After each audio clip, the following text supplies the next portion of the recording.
প্রতিদিনের সেই একই রকম ছোলা ভুনা খেতে খেতে যারা বোর হয়ে গেছো তাদের জন্য আজকের এই ইউনিক রেসিপি। ভিডিওটা একদম না টেনে শেষ পর্যন্ত দেখো, কারণ এর ভেতরে লুকিয়ে আছে অসাধারণ স্বাদের কিছু গোপন টিপস। তো আজকে আমি তোমাদেরকে কাঁচা ছোলা দিয়ে এই চপটা তৈরি করে দেখাবো। আমরা তো সাধারণত প্রতিদিন ছোলাটাকে ভুনা করে খেয়ে থাকি, তো আজকে একটু ব্যতিক্রম খেয়ে দেখো। তো হাই গাইস, আসসালামু আলাইকুম, welcome back to my channel. কেমন আছো তোমরা সবাই? আশা করছি ভালো আছো। আল্লাহর রহমতে আমি অনেক ভালো আছি। তো গাইস, চপটি তৈরি করার জন্য আগের দিন রাত্রে আমি এই ছোলাটাকে ভিজিয়ে রাখবো। আর ভিজিয়ে রাখলে কিন্তু অনেকটা ভালো হয়। আর ছোলাগুলো অন্তত 8-10 ঘন্টা ভেজাবে, যাতে সেগুলো ভেতর থেকে নরম হয়। তো আমি কিন্তু রাতে ছোলাগুলো ভিজিয়ে রাখছি, তার পরের দিন দেখো ছোলাগুলো কিন্তু একেবারেই ফুলে টইটুম্বুর হয়ে গেছে। তো ছোলাগুলো যেহেতু ভিজে গেছে, এই পর্যায়ে এসে এই ছোলাগুলোকে আমি ধুয়ে ফ্রেশ করে নেব। আর এখানে কিন্তু একটা ব্যাটার তৈরি করে নেব, তার জন্য নিয়ে নিয়েছি বেসন আর নিয়ে নিয়েছি চালের গুঁড়া। আর এখানে কিন্তু আমি সম্পূর্ণ মশলাটা ইউজ করতেছি। তারপরে কিন্তু এখানে আমি অ্যাড করে দিছি পেঁয়াজ কুচি, কাঁচামরিচ কুচি ঝাল হওয়ার জন্য, ধনেপাতা কুচি। তো এখানে আমি অ্যাড করে দিছি সম্পূর্ণ মশলাগুলো। দেওয়ার পরে অল্প অল্প পানি দিয়ে আমি একটা ব্যাটার তৈরি করে নেব। তো ব্যাটারটা এমনভাবে তৈরি করতে হবে যেন ব্যাটারটা পাতলাও না হয়, ঘনও না হয়। ব্যাটারটা খুব বেশি পাতলা করবে না, একটু আঠালো রাখবে, এতে চপগুলো তেলের মধ্যে ছড়িয়ে যাবে না।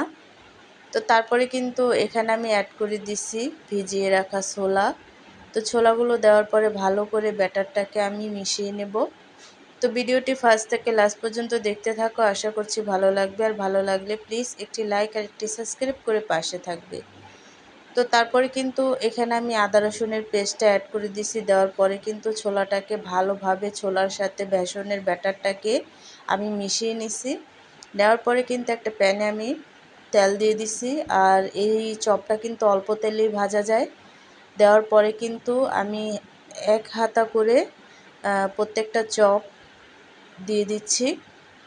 আর কি এক হাতা করে দিলেই কিন্তু একটা চপের শেপ হয়ে যাবে।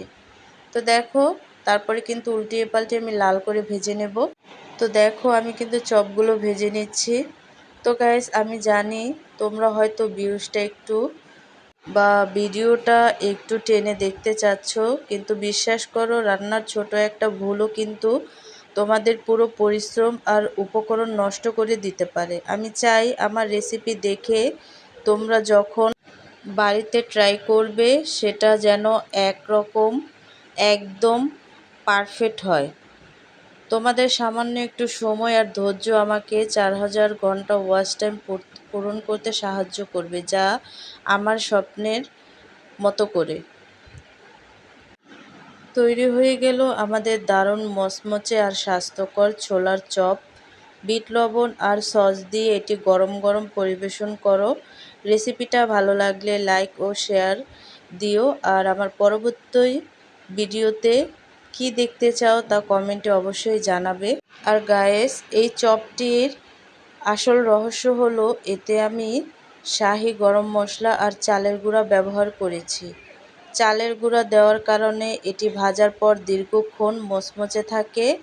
আর কাঁচা ছোলার সারা রাত ভিজিয়ে সরাসরি এভাবে চপ বানালে এর পুষ্টিগুণ বজায় থাকে আর স্বাদ হয় একদম অন্যরকম।